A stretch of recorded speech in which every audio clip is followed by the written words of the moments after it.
not abandoning your traditions, but evolving them. Pretty words, scholar warrior Melek said, her tone neutral. But we need more than philosophy. Show us how human thinking can solve Solovar problems. Adrian had expected this. He touched a control on his suit, and holographic displays sprang to life around the hall. Your birth rates have declined 40% in the last century. Your genetic diversity has narrowed to dangerous levels. Traditional breeding programs have failed because they focus on preserving pure traits rather than encouraging adaptation. The displays showed genetic charts, population curves, predictive models. But humans solved similar problems after the water wars nearly destroyed our genetic heritage. Not through control, but through chaos.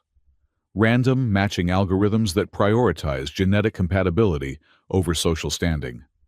Cultural exchanges that made every tradition available to every person.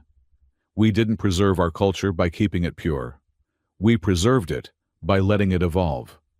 You propose randomness, Kara spoke, her twin Sela finishing the thought, abandoning the careful cultivation of bloodlines.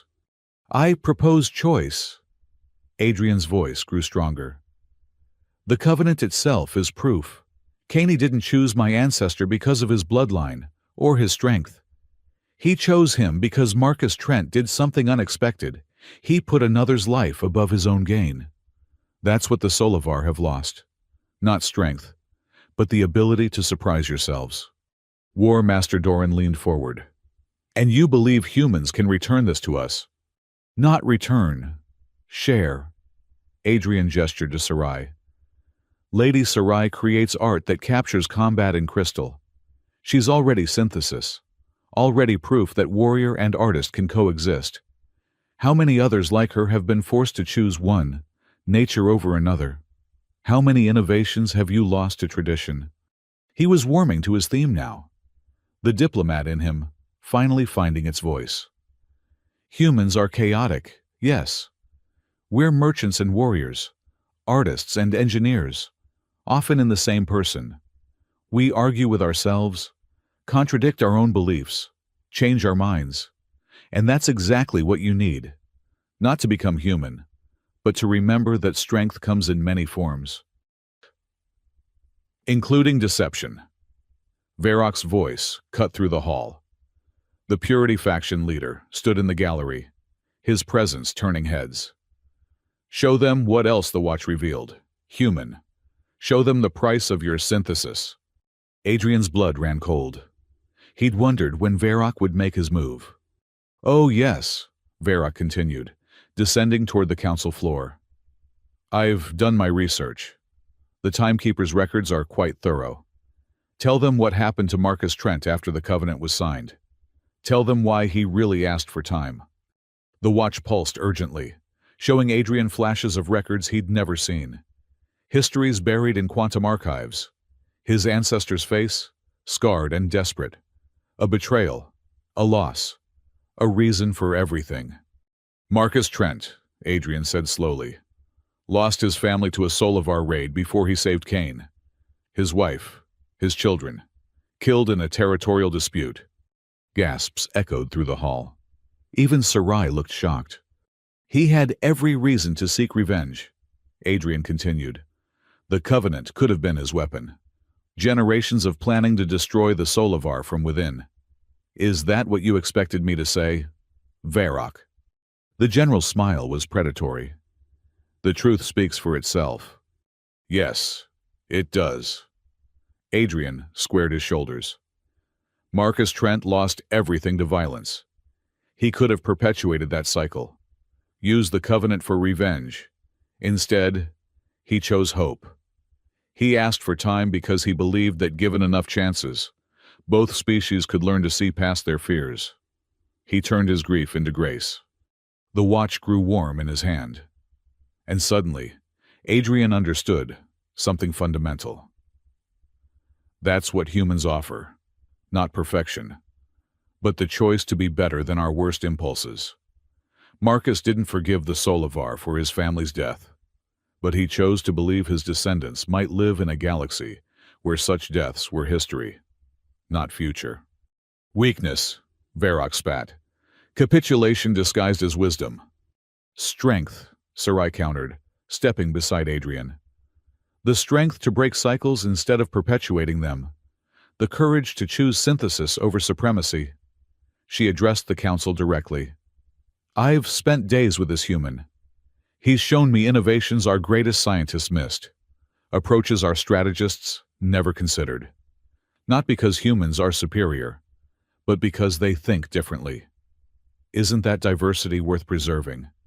The twins exchanged glances, conducting one of their silent conversations. General Thren studied Adrian with new interest. But it was scholar warrior Melex who spoke. You speak of choice and chaos, but the covenant binds through prophecy. How do you reconcile free will with destiny? Adrian felt the watch pulse again, showing him 1,000 answers. But one rang truer than the rest. I don't. Prophecy and choice aren't opposites. They're dance partners. The watch shows possibilities. But every vision requires decisions to make it real. The covenant creates opportunity. What we do with it, that's where choice lives. He turned to address the entire hall, human and alien alike. Yes, I'm bound by an agreement made before I was born. Yes, forces beyond my control brought me here. But I choose to see that as possibility, not prison. I choose to believe that what started as my ancestors' grief can become our species' greatest collaboration. Pretty speech. War Master Doran stood, his ancient frame still commanding respect. But the council requires proof, not words. The final test remains. Adrian had known this was coming. Every account of Solivar trials mentioned a final challenge, unique to each situation. Name it. Combat you've proven, wisdom you've shown. But can you lead? Doran gestured, and the hall's configuration shifted, revealing a tactical display. This is the Corvin scenario, a real battle from our history, where traditional Solivar tactics led to devastating losses. Using human thinking, show us how you would have changed the outcome. Adrian studied the display, his mind racing. It showed a Solivar fleet surrounded by enemies, outnumbered 3-1. The historical record showed they'd fought with typical honor and courage, destroying many enemies, but ultimately being overwhelmed. The watch pulsed, offering visions of various tactical approaches.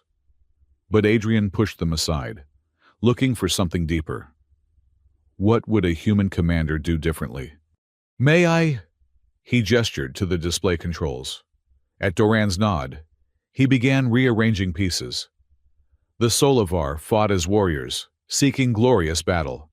But humans would have fought as survivors, seeking victory through any means. He highlighted the enemy positions. Your enemies expected traditional tactics, so they positioned themselves accordingly. But what if instead of meeting strength with strength? His fingers flew over the controls, ships scattering in apparent retreat. You use their expectations against them. Cowardice, someone muttered from the gallery. Misdirection, Adrian corrected. Make them think you're fleeing. Draw them into pursuit formations. Then, he triggered hidden minds, previously dismissed as too dishonorable to use. Hit them when they're overextended. Use their aggression against them. But he wasn't done. Meanwhile, your fleeing ships aren't running randomly. They're broadcasting distress signals on frequencies you know are compromised, feeding false intelligence about your remaining forces. When the enemy commits to finishing you off. He showed the scattered fleet suddenly converging from multiple vectors, catching the pursuing enemy in a devastating crossfire. The historical fleet lost 70% of its forces maintaining honor. Adrian concluded. This approach would have cost maybe 20% and achieved total victory, not through superior firepower, but through superior strategy. The hall fell silent. Even Varrock looked thoughtful, though his expression remained hostile. Scholar warrior Melex was the first to speak. You turned defeat into victory by abandoning honor. By redefining it, Adrian said carefully. Is there honor in dying needlessly, or is true honor in surviving to protect those who depend on you? Humans learned long ago that the greatest victory is the one that costs the least blood. Not from cowardice, but from valuing life over glory. The council members exchanged glances, conducting some form of silent communication Adrian couldn't interpret. The tension in the hall grew thick enough to cut. Finally, War Master Doran spoke. The council will deliberate. Adrian Cole, you have shown courage, wisdom, and unconventional thinking. Whether these qualities serve the Covenant's purpose, that remains to be seen. The formal session ended, but the crowd lingered, discussions erupting in dozens of languages. Adrian found himself surrounded by questioners, some curious, others skeptical, all wanting to understand the human who claimed an alien bride through ancient law. Through it all, Sarai stayed by his side, deflecting the more aggressive interrogators with a warrior's presence. When they finally escaped to a quiet alcove, Adrian slumped against the wall, exhaustion hitting him like gravity. "How did I do?" he asked.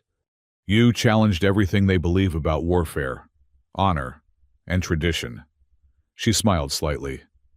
"So either brilliantly or disastrously. No middle ground. Not with the War Council. They'll either embrace your vision or reject it completely." She studied him with those golden eyes. The Corvin scenario? No one's ever solved it that way before. Most who take the test try variations on traditional tactics, hoping to minimize losses while maintaining honor. You threw honor aside completely. Not completely. I redefined it. Adrian pulled out the watch, noting it had returned to showing normal time. Humans have a saying, all's fair in love and war. It means sometimes survival requires breaking rules. And is this love or war, Adrian Cole? The question hung between them like a quantum particle, existing in multiple states until observed. Adrian met her gaze, seeing in it reflections of possible futures, partnership and conflict, understanding and eternal mystery. "Maybe it's both," he said finally. "Love between individuals, war between ideas. Your people value strength through tradition. Mine value adaptation through chaos. Somewhere between those extremes lies synthesis." She completed his thought, moving closer. "You know the Council isn't really judging your tactics. They're judging whether humanity can offer something worth preserving." "And what do you think?" She was quiet for a long moment, her hand finding his. "I think Marcus Trent was right to ask for time. 300 years ago. Neither of our species was ready for this. Now," she squeezed his fingers gently, "now we might be." A chime interrupted them. Adrian's communicator showed a message from the council they would render their decision at the next sunrise. One more night to wait, to wonder, to prepare for whatever came next. As they walked back through the station's corridors, Adrian noticed the crowds had changed. Where before there had been mockery and skepticism, now he saw curiosity and consideration. His performance before the council, broadcast across the galaxy, had shifted something in the collective consciousness. "Win or lose," Sarai observed. "You've already changed things. People are talking about synthesis instead of supremacy, about evolution instead of extinction. That alone might be worth the price of admission. The price being a marriage arranged by a time-traveling watch. There are worse fates." Her smile held warmth that had nothing to do with diplomatic courtesy. "Tomorrow you choose, Adrian. Whatever the council decides, the final word is yours. Will you accept the covenant fully?" Adrian thought about his life before the failure, the mockery, the sense of humanity forever being on the outside. Then he thought about the last few days, the challenge, the growth, the possibility of building bridges between stars. "Ask me at sunrise," he said, "when all the cards are on the table." They parted at her quarters, but not before she pressed something into his hand, a small crystal. Singing faintly, with captured music. "For luck," she said. "And to remember that warriors can create beauty too." Adrian returned to his own quarters, his mind churning with everything that had happened. The watch sat on his nightstand, ticking toward dawn and decision. In 8 hours, he would know the council's verdict. In 8 hours, he would have to choose his future. He fell asleep holding the crystal, its song mixing with his dreams of impossible futures made real through improbable choices. Somewhere in those dreams, Marcus Trent smiled, his grief transformed across centuries into hope. The final sunrise was coming, bringing with it the moment when possibility would collapse into reality. Adrian Cole, failed diplomat, would have to decide whether to become something else entirely, a bridge between worlds, a symbol of synthesis, a husband to an alien warrior who made his heart race with equal parts fear and fascination. The watch ticked on, patient as time itself, waiting for choices to be made. The final sunrise arrived wrapped in conspiracy. Adrian woke to find his quarters under lockdown, Commander Walsh's voice crackling through the intercom with barely controlled fury. "We have a situation. Cole. Someone sabotaged the station's defensive grid last night. We're sitting ducks if anyone decides to start shooting." Adrian was on his feet instantly, the watch pulsing urgently against his wrist, where he'd strapped it before sleeping. The Purity faction. Unknown. But whoever did it knew exactly which systems to hit. Professional work. Walsh's tone carried the weight of someone who'd seen too many operations go sideways. "The War Council is demanding answers. Some are saying it's human treachery. Others blame Solovar extremists. Either way, it's a powder keg waiting for a spark." The lockdown lifted 10 minutes later, replaced by a security escort that accompanied Adrian to an emergency meeting. The conference room held a collection of the key players: Sarai, looking deadly in full combat armor; Keeper Alara, her ancient eyes seeing more than she revealed; and surprisingly, Varrock, his expression unreadable. "Explain," War Master Doran commanded without preamble. "Who benefits from crippling this station's defenses?" "Anyone who wants to prevent the Council's decision from being implemented," Adrian said, his diplomatic instincts engaging. "If violence erupts here, at a neutral station, it gives every faction excuse to—" The lights cut out. Emergency backups kicked in a second later, bathing everything in red. Through the viewports, Adrian could see ships moving, taking combat positions. The powder keg had found its spark. "Predictable," Varrock muttered, but he was already moving toward the door, hand on his weapon. "My forces are loyal. Whatever's happening, we're not part of it." "Nor are mine," Sarai added, but her expression was troubled. "Doran, the Council's decision can wait. Survival takes precedence." The War Master's transformation from judge to commander was instantaneous. "All Solovar forces, defensive positions only. We protect the station until—" An explosion rocked the structure.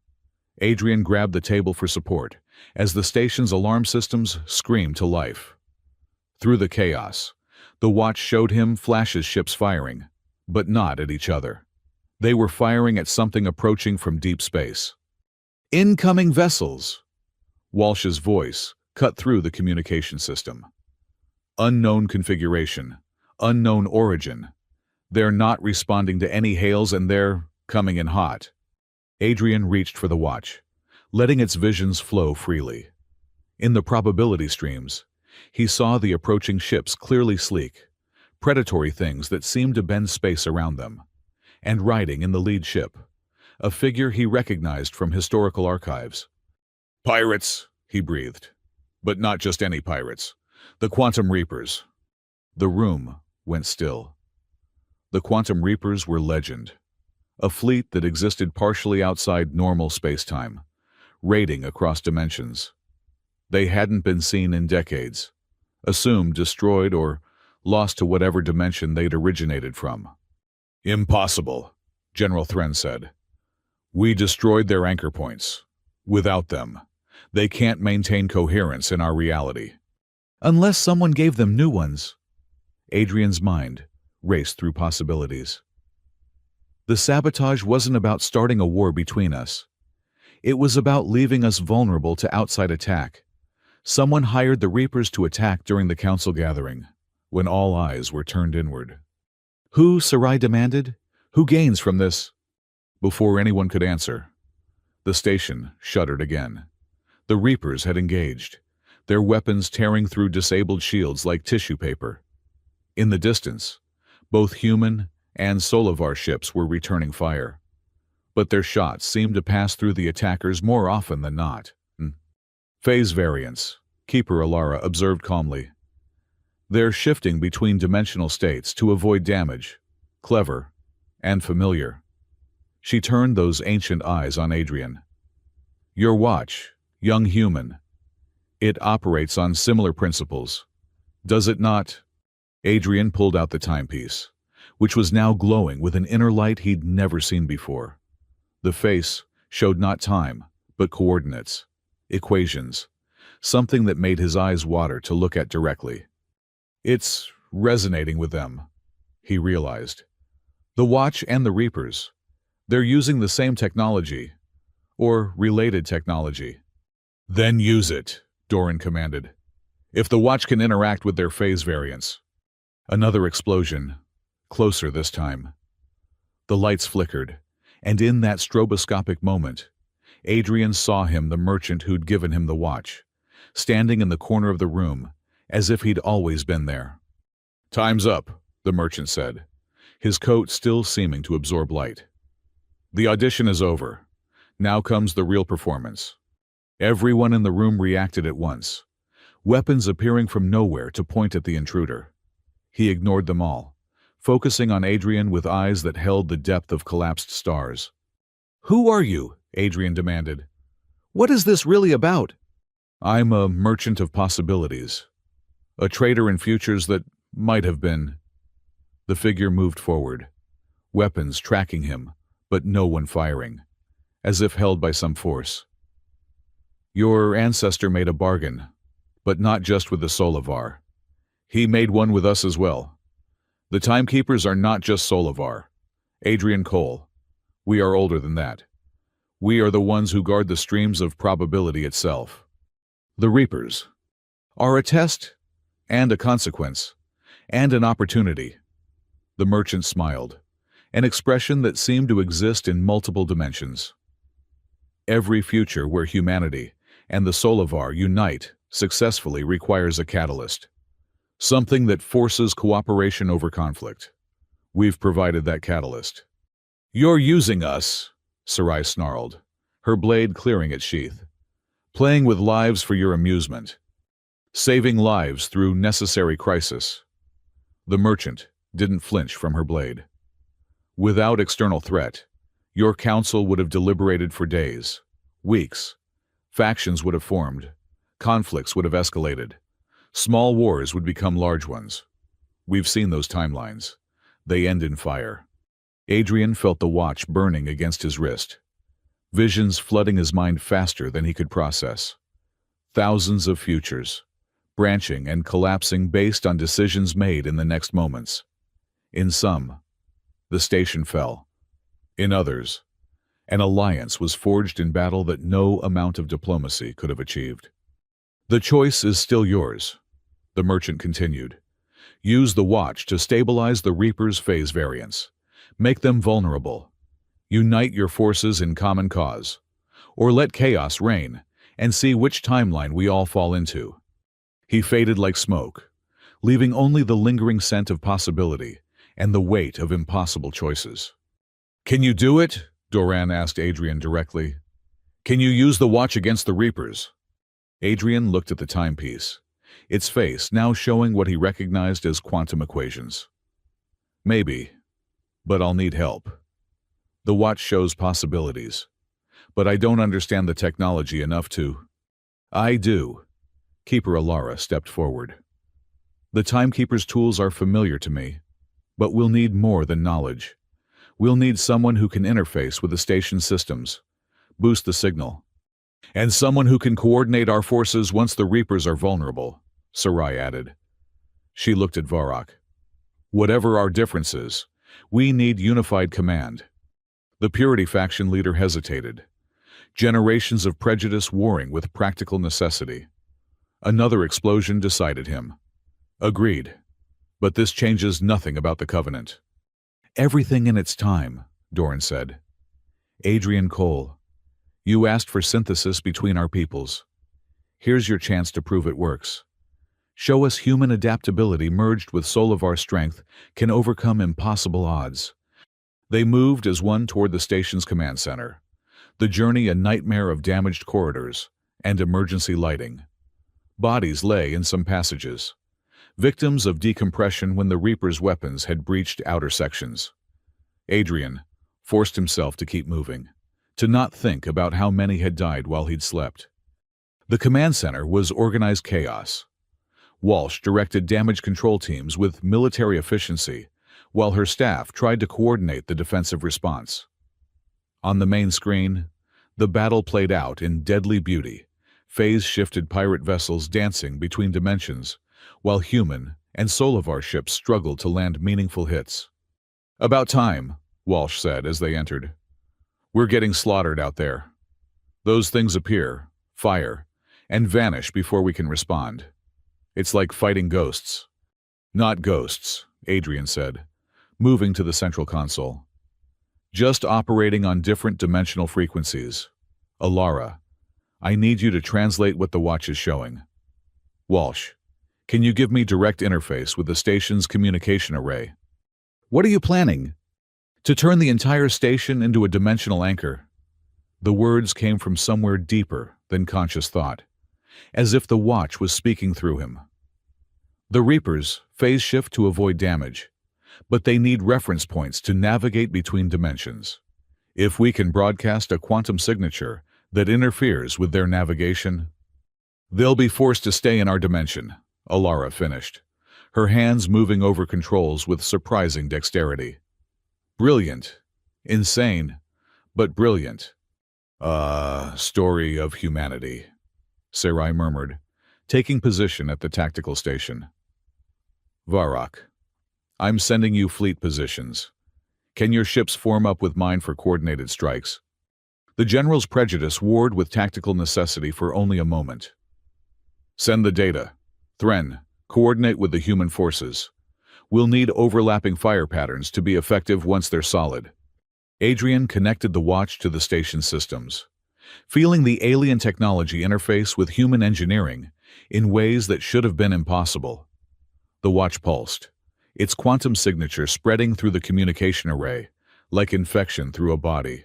On the screens, the Reaper ships flickered, their smooth phase shifts becoming stuttered, uncertain. It's working, someone breathed. Not yet, Adrian said through gritted teeth. The watch was pulling something from him, energy or will or something less definable. Through the connection, he could feel the Reaper's confusion, their anger at being dragged fully into normal space. They're fighting it. I need more power. Rerouting from non-essential systems, Walsh announced. Life support in empty sections, recreational facilities. Anything they could spare fed into the communication array. The quantum signature strengthened, but it still wasn't enough. The ships, Sarai said suddenly. We can use our ship's communication systems to amplify the signal, create a network. Do it, Doran commanded. Orders flew across multiple channels. Human freighters, Solovar warships, even civilian vessels linked their systems, creating an improvised network that spanned the entire battle space. The effect was immediate and dramatic. Reaper ships solidified fully into normal space, their phase-shifting advantages stripped away. Weapons that had been passing harmlessly through them suddenly found solid targets. All forces, concentrate fire, Varrock commanded, his tactical genius overcoming any hesitation about cooperation. Grid pattern alpha. Don't let them re-establish phase variants. The battle transformed. Where before it had been a one-sided slaughter. Now, human cleverness and Solovar might combine into something neither could achieve alone. Fast human fighters harried the Reapers, forcing them into kill zones where Solivar heavy weapons waited. Freighters turned improvised bombers, using their cargo holds to deliver devastating surprises. But the Reapers weren't finished. Their lead ship, larger than the others, began to pulse with dark energy. Adrian felt it through the watch connection. They were preparing something catastrophic. A dimensional tear that would swallow the station whole. "I need to get to that ship," he said, not quite believing the words coming from his mouth. "The watch can disrupt whatever they're planning, but only at close range." "Suicide," Sarai said flatly. "Even if you reached it." "I'll reach it." He met her golden eyes. "This is what synthesis looks like. Human crazy backed by Solivar capability. Get me a ship and covering fire." For a moment, no one moved. Then, Sarai stepped forward. "My personal fighter. It's fast enough to reach the Reaper before they complete their weapon. Tough enough to survive the approach. Maybe." "You mean we," Adrian said. "I'll need a pilot who can handle combat maneuvers while I work with the watch." Her smile was fierce and beautiful. "I was hoping you'd say that." They ran for the docking bay, Varrock's voice following them over comms. "All ships, priority coverage for Lady Sarai's fighter. Clear them a path to the Reaper command vessel." The fighter was a work of art, all sleek lines and contained violence. Sarai took the pilot's seat with practiced ease, while Adrian strapped into the gunner's position, though he'd be doing something far different than shooting. "You realize this is insane," she said as they launched into the chaos of battle. "Completely," Adrian agreed, pulling out the watch. Its face now showed something beyond time, beyond probability. It showed possibility itself, raw and undiluted. But sometimes insane is what's needed. They dove into hell. Energy beams split space around them as human, and Solivar ships fought to clear their path. Reaper vessels tried to intercept, but the Allied forces had found their rhythm. A human destroyer took a crippling hit to save them from one attacker. A Solivar cruiser rammed another, its crew sacrificing themselves to buy seconds. "Almost there," Sarai said through gritted teeth, throwing the fighter through maneuvers that should have torn it apart. "Whatever you're going to do." The Reaper command ship's weapon fired. Not at them, but at space itself. Reality tore like fabric, a growing wound that pulled at everything nearby. Ships began to slide toward it, caught in dimensional currents they couldn't fight. Adrian opened himself fully to the watch, letting its alien intelligence merge with his human intuition. He saw the weapon's quantum structure, understood its terrible purpose. The Reapers weren't just trying to destroy the station. They were trying to create a permanent rift, a wound in space-time that would make this entire sector uninhabitable. "I need you to fly us into the rift," he said. Sarai didn't hesitate. "Of course you do." She turned the fighter toward the growing tear in reality. "Any particular reason? Or just the usual human death wish?" "The rift is unstable. If I can invert the quantum signature at its center, it'll collapse. Probably. Probably. Definitely maybe." She laughed, wild and free. "You know, Adrian Cole, I'm beginning to understand what my ancestors saw in yours. Complete insanity wrapped in impossible hope." They plunged into the rift. Reality became negotiable. Adrian saw past and future blending, possibilities multiplying beyond count. Through it all, the watch anchored him, its steady pulse the only constant in a universe gone mad. At the rift's heart, he found what he was looking for, the quantum anchor that held the tear open. It was beautiful in its alien complexity, a knot of space-time that existed in 17 dimensions simultaneously. Adrian reached out through the watch, his human perspective providing something the Reapers hadn't anticipated: the ability to see simplicity within complexity. Every knot could be untied if you found the right thread to pull. He pulled. The rift convulsed, reality snapping back like a rubber band. The Reaper command ship, caught at the epicenter, simply ceased. Not destroyed, but unraveled, Its existence spread across so many dimensions that it could no longer maintain coherence in any of them. Sarai fought to control their fighter, as dimensional currents tried to tear it apart. Through the viewport, Adrian could see the battle turning decisively. Deprived of their command ship and unable to phase shift, the remaining Reapers were being systematically destroyed by the Allied forces. "Hold together," Sarai muttered, whether to the ship or herself. Adrian wasn't sure. Just a little longer. They burst from the collapsing rift into normal space, their fighter trailing quantum fire. Around them, the combined human and Solovar forces were mopping up the last Reaper resistance. The impossible had been achieved. Two civilizations that had barely tolerated each other an hour ago now fought as one. "Adrian!" Walsh's voice crackled over comms. "Whatever you did, it worked. The Reapers are beaten. Get back to the station. The War Council is demanding your presence. Both of you." They docked in a bay filled with emergency crews and damage control teams. Adrian's legs nearly buckled as he climbed from the fighter, the effort of manipulating quantum forces having taken more from him than he'd realized.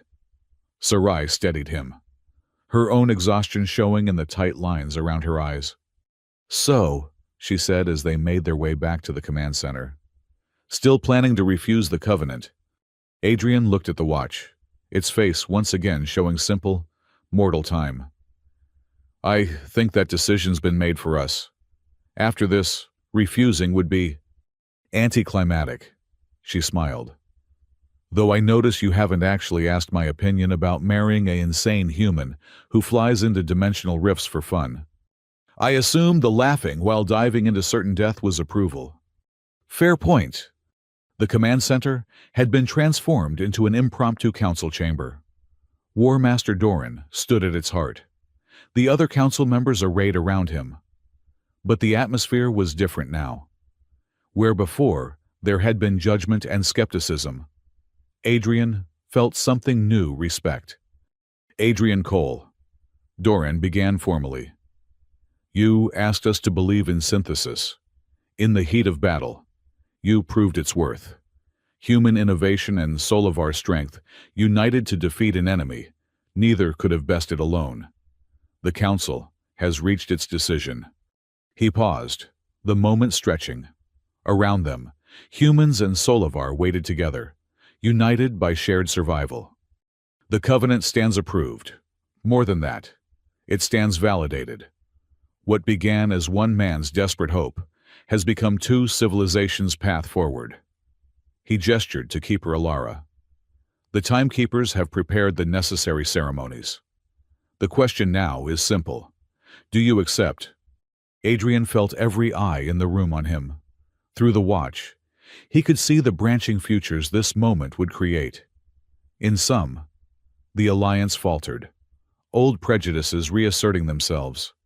But in others, in the brightest possibilities, he saw wonders, hybrid technologies that merged human creativity with Solovar precision, colonies where both species thrived together, children who would grow up seeing diversity as strength rather than weakness.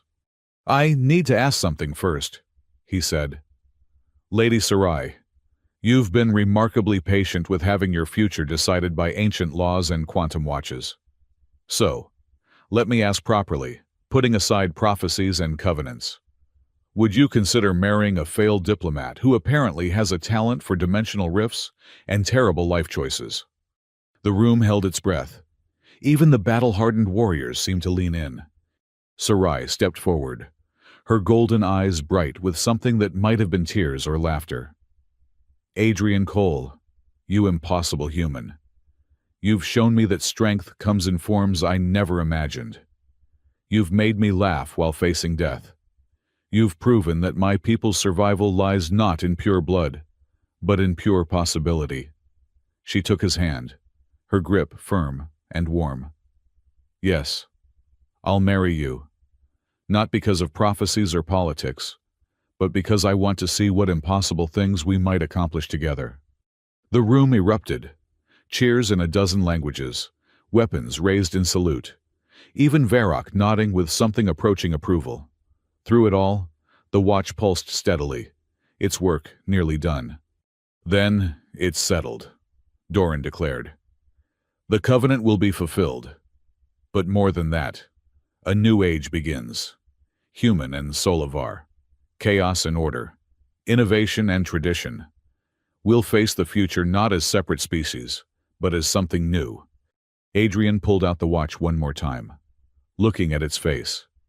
For just a moment, he could have sworn he saw his ancestor's face reflected there, smiling with satisfaction across the centuries. Marcus Trent's grief had become Adrian's joy. Loss transformed into love. Revenge evolved into redemption. "The merchant," Adrian said suddenly. "He orchestrated all of this. The Reapers, the crisis, everything. We should thank him." Keeper Alara interrupted gently. "Yes, we were manipulated, but toward growth, not destruction. The timekeepers guard probability itself, ensuring the brightest futures have chances to bloom. Today, they gave us that chance. What we do with it remains our choice." As if summoned by her words, the merchant appeared one last time, standing by the main viewport. He touched his hat in salute, then spoke words that somehow everyone heard despite the distance. "Time is the fire in which we burn, unless we learn to dance within the flames. Today, you danced. Tomorrow, you teach others the steps." He faded like morning mist, leaving only the faint scent of possibilities and the weight of futures yet to be written. "So what happens now?" Adrian asked, his arm around Sarai's waist, feeling the solid reality of her presence.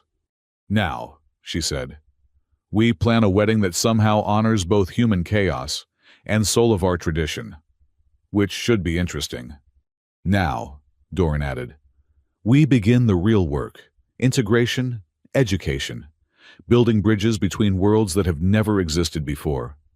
"Now," the watch whispered, its voice fading as its purpose neared completion. "The future is yours to make." The treaty world materialized through the viewport like a jewel carved from starlight and memory.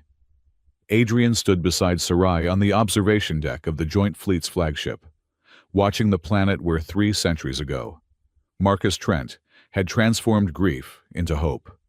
Now, 3 months after the Reaper crisis, they had come to complete the circle. "Nervous?" Sarai asked, her hand finding his. "Terrified," Adrian admitted. "Fighting dimensional pirates was easier than this." This was the wedding ceremony that would formalize not just their union, but the new alliance between humanity and the Solovar. Representatives from dozens of species had come to witness it, turning what might have been a private moment into a galactic event. The watch rested heavy in Adrian's pocket. Since the battle, it had been mostly quiet, showing normal time with only occasional flickers of possibility.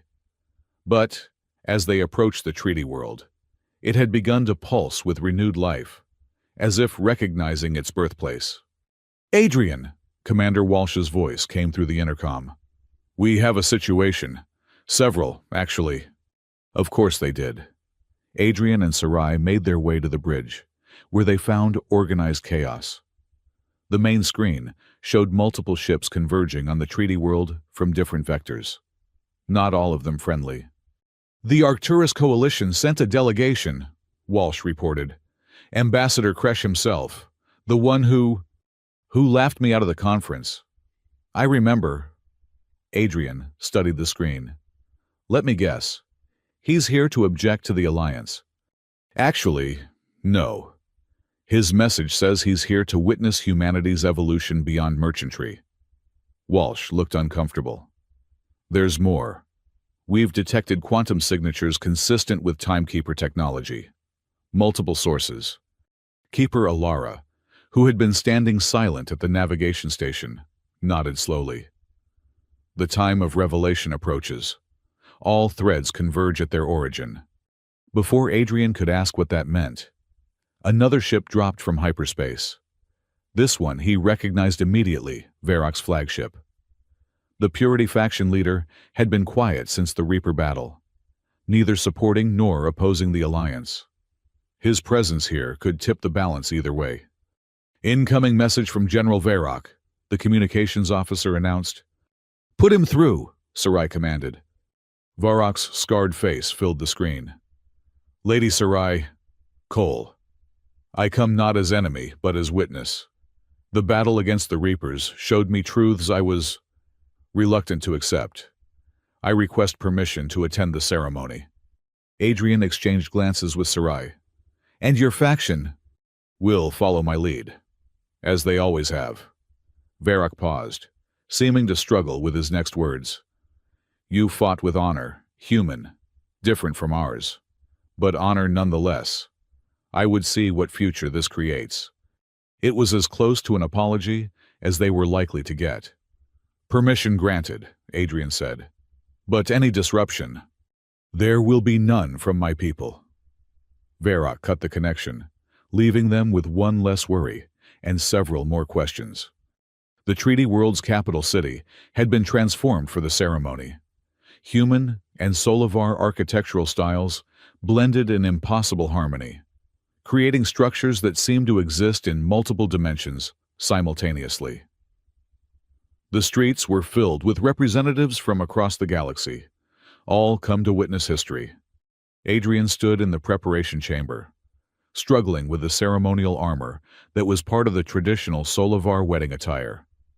It was lighter than combat armor, but more complex, each piece carrying symbolic meaning he was still learning. "You're doing it wrong." The merchant appeared as suddenly as always, though his coat seemed less dark, more like deep twilight than absolute void. "The heart piece goes on last, not first. It represents love discovered, not love assumed."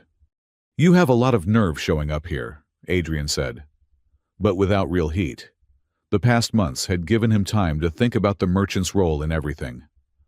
The Reapers could have killed thousands, but didn't. Because you prevented it. The merchant moved to help with the armor, his hands surprisingly solid. "Every future requires catalysts. Adrian Cole. I simply ensure the right catalysts appear at the right moments." "Are you even human, Solovar, something else?" "I'm what remains of the First Alliance." The merchant's voice carried the weight of centuries. "Not the public one between your species, but the secret one.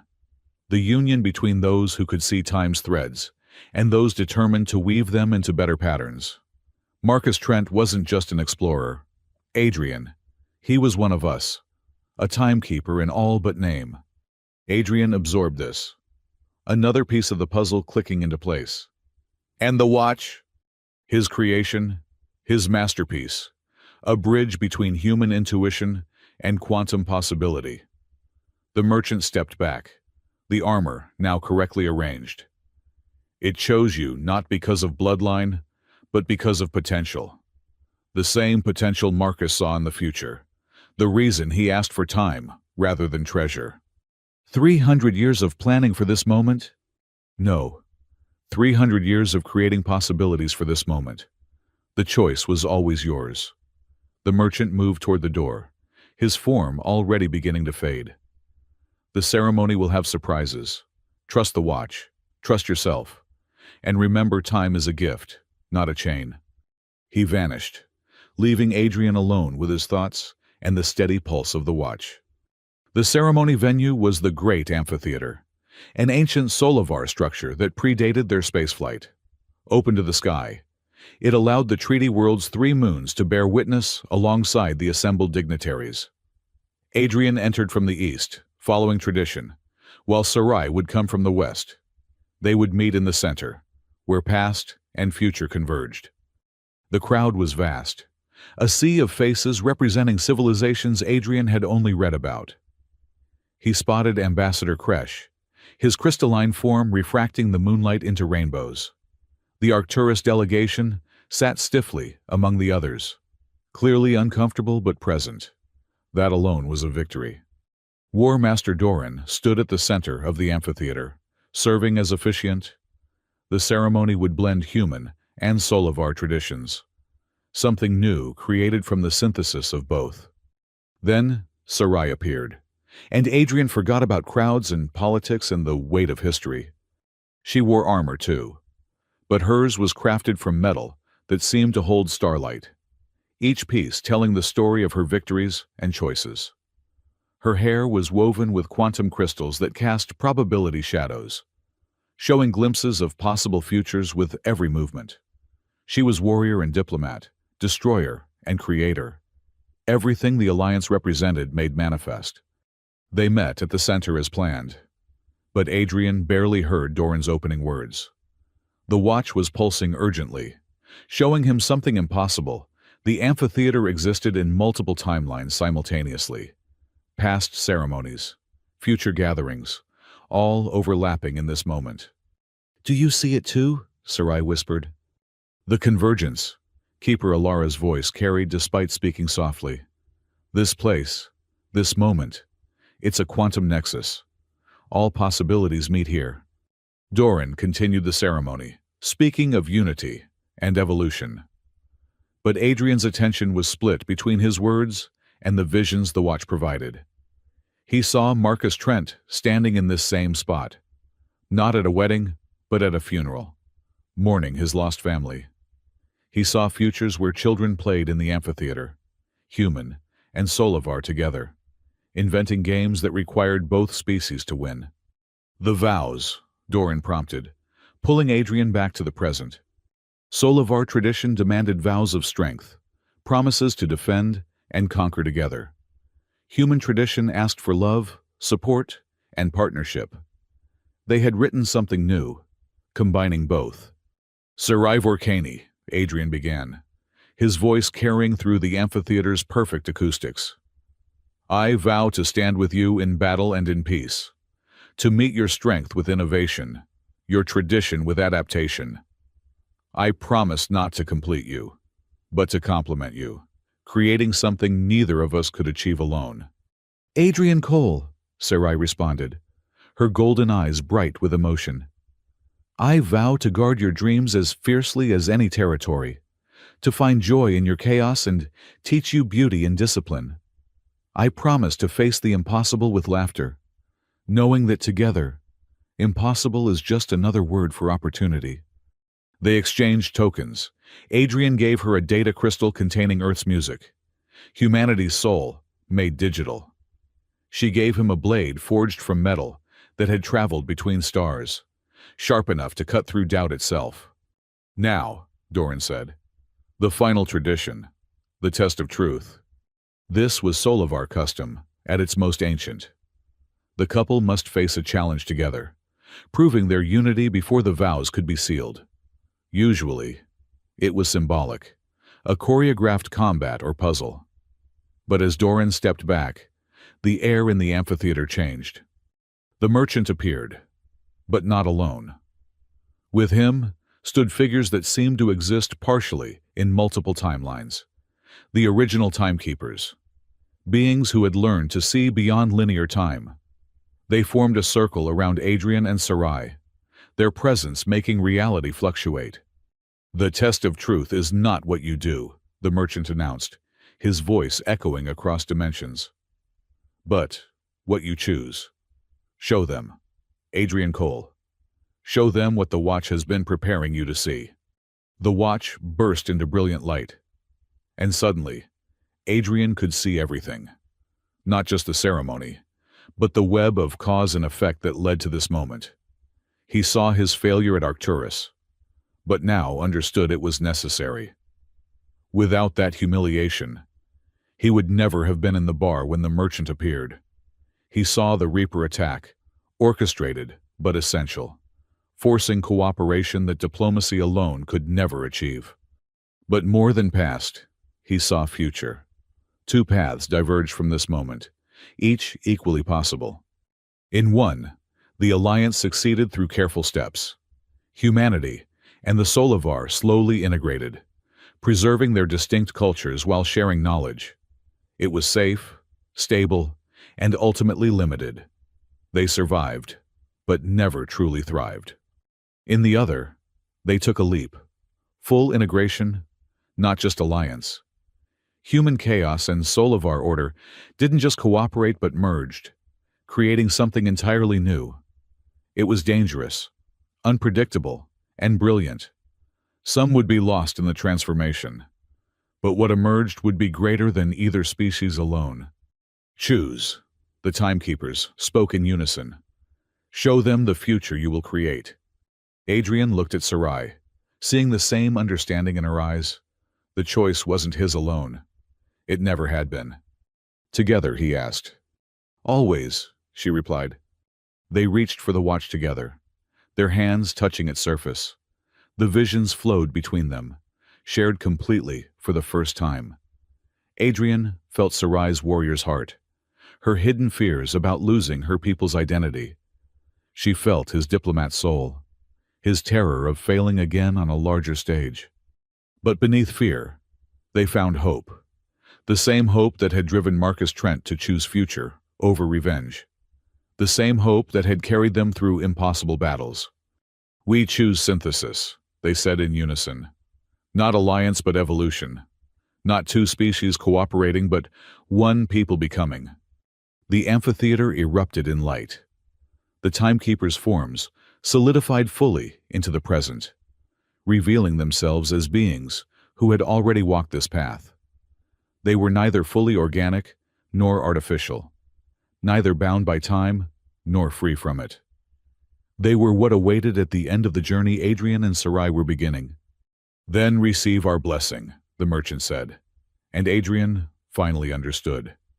He wasn't just a merchant but a guardian, ensuring that each species ready for transformation found their catalyst. And our warning, the path you've chosen will face opposition. Not all will accept change, from either side. But remember, evolution is not about the survival of the strongest, but the most adaptive. The timekeepers faded, leaving only the merchant. He approached Adrian and Sarai, placing a hand on each of their shoulders. The watch has served its purpose, he said. It brought you together, showed you possibilities. But now you must create those possibilities yourselves. Adrian felt the watch's pulse slowing, its light dimming. Part of him wanted to protest, to keep this connection to something larger. But he understood. Training wheels, no matter how magical, must eventually come off. Thank you, Adrian said, for everything, even the terrifying parts. The merchant smiled, truly smiled, and for a moment looked entirely human. Thank Marcus Trent. I'm just the delivery man.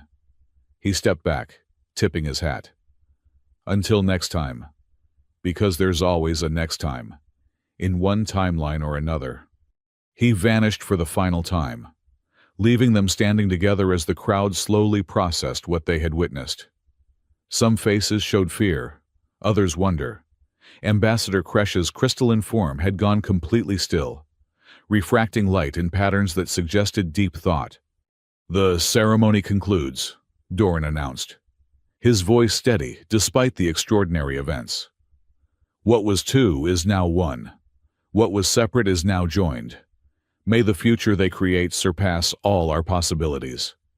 The celebration that followed was subdued at first, guests uncertain how to react to the timekeeper's revelation.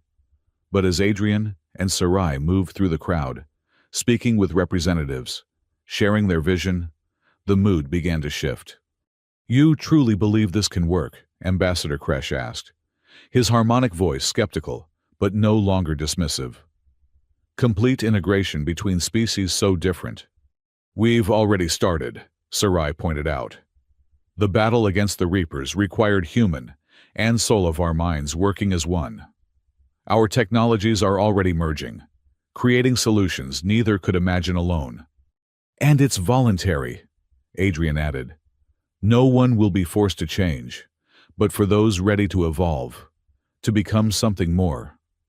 He gestured to the mingling crowd, where human and Solovar engineers were already deep in discussion about quantum drive improvements. The door is open. Varrock approached them near the end of the celebration, his warrior's bearing unchanged, but something different in his eyes. I fought this alliance because I feared the loss of Solovar purity, he said without preamble. But watching you work together, seeing what you accomplished, perhaps purity is less important than possibility. There's room for everyone in the future we're building, Adrian said. Even those who need time to adjust. Time, Varrock almost smiled. Yes, your ancestor was wise to ask for that above all else. He performed a warrior's salute, fist to heart. You have my support, not just acceptance, but active support. The purity faction will become the integration faction, helping our peoples find synthesis, while honoring what makes each unique. As the celebration wound down, Adrian and Sarai found themselves alone on a balcony overlooking the city. The treaty world's 3 moons hung like promises in the sky, their light turning everything to silver and shadow. So, Sarai said, leaning against him, we're married.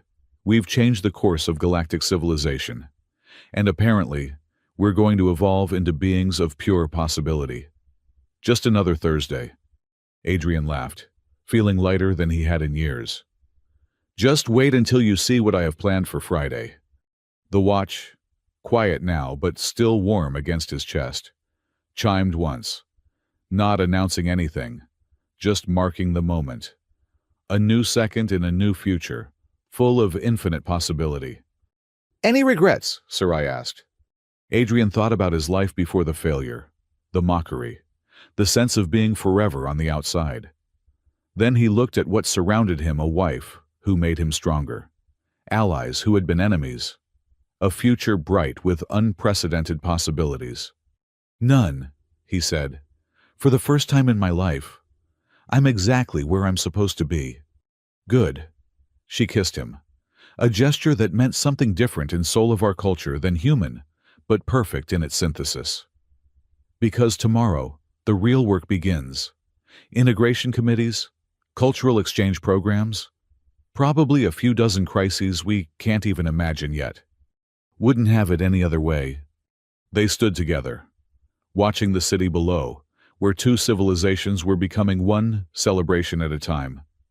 Children were playing in the streets, human and Solovar together, inventing games that would have been impossible a year ago.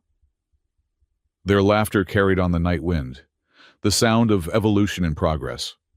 The watch gave one final pulse. So faint Adrian almost missed it. But with it came a vision, clearer than any before. Not of the near future, but of distant time, centuries hence. A civilization that spanned galaxies. Beings who danced between dimensions as easily as walking. Who had turned diversity into their greatest strength. And at the heart of it all, in a museum dedicated to beginnings, sat a simple pocket watch. A placard beneath it read, "The timepiece of synthesis." When humanity and the Solovar were separate, this device brought them together. It showed them that time was not a river flowing in one direction, but an ocean of possibilities waiting to be explored. The vision faded, but the hope it brought remained. Adrian pulled out the watch one last time, running his fingers over its familiar surface. Tomorrow, it would go to that museum, its active role complete. But tonight, it was still his, still connecting him to Marcus Trent and all the choices that led to this moment. Thank you, he whispered to it, to his ancestor, to the merchant, to chance itself. The watch's face showed midnight, though the hour was nowhere near. But Adrian understood. It wasn't showing the time. It was showing the moment when everything changed. When a failed diplomat met a mysterious merchant. When impossible became inevitable. When love transcended species and grief became grace. Adrian, Sarai's voice brought him back to the present. What is it? He showed her the watch's face, frozen at midnight. The moment we began, he said. And look. He turned the watch over, where new words had appeared beside the original inscription. Time was the fire in which we burned, until we learned to dance within the flames. Now we teach others the steps.